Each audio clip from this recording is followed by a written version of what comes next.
महाराजा अकबर बीरबल की हाजिर जवाबी के बड़े कायल थे।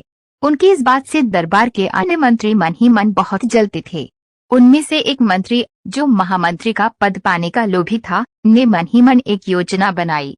उसे मालूम था कि जब तक बीरबल दरबार में मुख्य सलाहकार के रूप में है, उसकी ये इच्छा कभी पूरी नहीं हो सकती। एक दिन दरबार में अकबर ने बीरबल की हाजिर जवाबी की बहुत प्रशंसा की। यह सब सुनकर उस मंत्री को बहुत गुस्सा आया।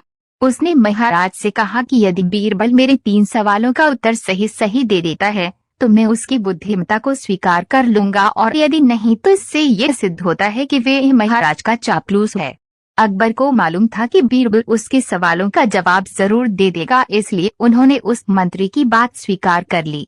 उस मंत्री के 3 सवाल थे। आकाश में कितने तारे हैं? धरती का केंद्र कहाँ है?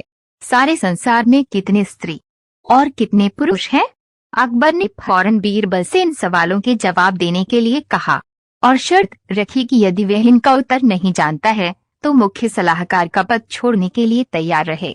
बीरबल ने कहा, तो सुनिए महाराज। पहला सवाल। बीरबल ने एक भेंट मंगवाई और कहा, जितने बाल इस भेंट के शरीर पर हैं, आकाश में उतने ही तारे हैं। मेरे दोस्त, गिनकर तसल्ली कर लो। बीरबल ने मंत्री की तरफ मुस्कुराते हुए कहा। दूसरा सवाल। बीरबल ने जमीन पर कुछ लकीरें खींची और कुछ हिसाब लगाया। फिर एक लोहे की छड़ मंगवाई गई और उसे एक जगह गाड़ दिया, और बीरबल ने महाराज से कहा, महाराज बिल्कुल इसी जगह धरती का केंद्र है, चाहे तो आप स्वयं जांच लें। महाराज बोले, ठीक है, आप तीसरे सवाल के बारे में कहो। अब महाराज, तीसरे सवाल का जवाब बड़ा मुश्किल है, क्योंकि इस दुनिया में कुछ लोग ऐसे हैं जो न तो स्त्री की श्रेणी में आते हैं और न ही पुरुषों की श्रेणी। डंडा, उनमें से कुछ लोग तो हमारे दरबार में भी उपस्थित हैं, जैसे कि ये मंत्री जी। महाराज, यदि आप इनको मौत के घाट उतरवा दें तो मैं स्त्री पुरुष की सही सही संख्या बता सकता हूँ। अब मंत्री जी सवालों का जवाब छोड़कर थर थर कांपने लगे और महाराज से बोले, महाराज बस बस, मुझे मेरे सवालों का जवाब मिल गया। मैं बीरबल की बुद्धिमानी को मान गया हूँ।